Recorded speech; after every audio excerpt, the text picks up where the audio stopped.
Hello students, মাধ্যমিকের ছাত্রছাত্রীরা, তোমাদের জিওগ্রাফি টেস্ট এক্সাম এমনকি ফাইনাল এক্সামের জন্য 5 মার্কসের কয়েকটা সিলেক্টিভ কোশ্চেন আমরা দেখে নেব। এখান থেকে অবশ্যই আমরা পাবো এবং তাই এই জন্য আমরা এইগুলো সুন্দরভাবে লিখে রেডি করে প্র্যাকটিস করে যাব। ঠিক আছে, দেখো প্রথমে আমরা প্রাকৃতিক বিভাগ দেখে নিচ্ছি।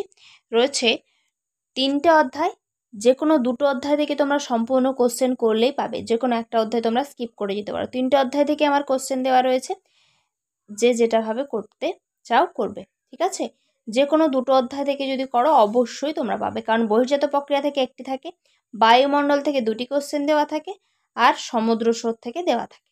ঠিক আছে, তাহলে দেখো রয়েছে প্রথমে নদী, বহির্জাত প্রক্রিয়া থেকে নদী বা বায়ুর ক্ষয়কার্যের ফলে সৃষ্ট ভূমিরূপ। মধ্যগতিতে নদীর সঞ্চয় কার্যের মাধ্যমে সৃষ্ট ভূমিরূপ। মরু অঞ্চলে বায়ু ও জলধারার মিলিত কার্যের ফলে সৃষ্ট ভূমিরূপ। হিমবাহ ও জলধারার মিলিত কার্যে সৃষ্ট ভূমিরূপ। এইখান থেকে অবশ্যই তোমরা একটা পাবে।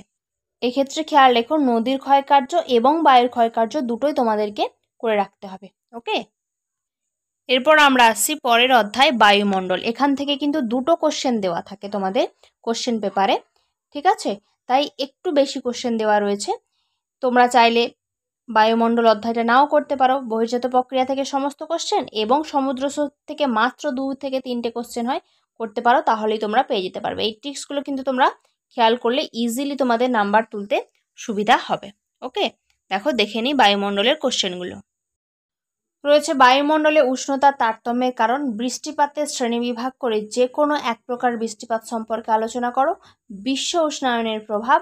ভূমধ্যসাগরীয় অথবা ক্রান্তীয় অথবা মৌসুমী জলবায়ুর বৈশিষ্ট্য, যে কোনো একটা আসতে পারে, অর্থাৎ তোমাদেরকে 3টেই করে রাখতে হবে। বায়ুচাপ বলয়ের সাথে নিয়ত বায়ুর সম্পর্ক। ওকে, এই অধ্যায় থেকে যেহেতু 2টো কোশ্চেন থাকে তাই একটু কোশ্চেন বেশি রয়েছে। ঠিক আছে, তোমরা চাইলে এই অধ্যায় স্কিপ করে যেতে পারো, তোমরা শুধু সমুদ্র স্রোত এবং বহির্জাত প্রক্রিয়া করতে পারো, বারবার বলছি। ওকে, কিন্তু যার এই চ্যাপ্টার ভালো লাগে বা এই চ্যাপ্টার কোশ্চেন অলরেডি রেডি রয়েছে, সে তো এটা করতেই পারো। ওকে, তারপর আমরা চলে আসছি বায়ুমণ্ডল। দেখো বায়ুমণ্ডল করলে তোমাদের সুবিধা একটা কি, খুব কম কোশ্চেন, মাত্র 2টো জিনিস থাকে, সমুদ্র স্রোত আর একটা জোয়ার ভাটা। সমুদ্র স্রোতের কারণ আর প্রভাব, জোয়ার ভাটার কারণ আর প্রভাব। জোয়ার ভাটার কারণ চলে এসেছে। ঠিক আছে, বাকি থাকে ইম্পর্টেন্ট, যেহেতু জোয়ার ভাটা থেকে এসেছে তাই সমুদ্র স্রোত থেকে আসার বেশি চান্স রয়েছে। পৃথিবীব্যাপী সমুদ্র স্রোতের প্রভাব খুব ইম্পর্ট্যান্ট, সমুদ্র স্রোত সৃষ্টির কারণ। ওকে, এক্ষেত্রে কিন্তু তোমরা উদাহরণ অবশ্যই দেবে আনসার লেখাগুলোর ক্ষেত্রে। তোমরা চাইলে আমি নোটস আকারে সুন্দরভাবে লিখিয়ে দেওয়ার চেষ্টা করব কিভাবে ফুল মার্কস পেতে পারো, তাহলে অবশ্যই সঙ্গে থেকো এবং কমেন্ট করে জানিও।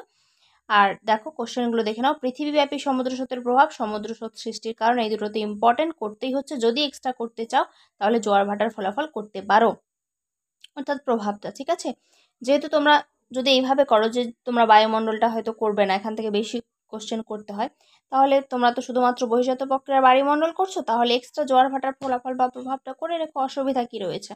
ঠিক আছে, আদারওয়াইজ খুব চাপ নেওয়ার দরকার নেই, সমুদ্র স্রোত থেকেই 2টো আসার প্রবণতা বেশি। ওকে, এখন এই পর্যন্তই, সঙ্গে থাকো। আমরা আর ভিডিওটা বড় করছি না, খুব তাড়াতাড়ি একদম নেক্সট ভিডিওতেই তোমাদের আঞ্চলিক বিভাগ থেকে কোশ্চেনগুলো দিয়ে দেব, সঙ্গে থেকো।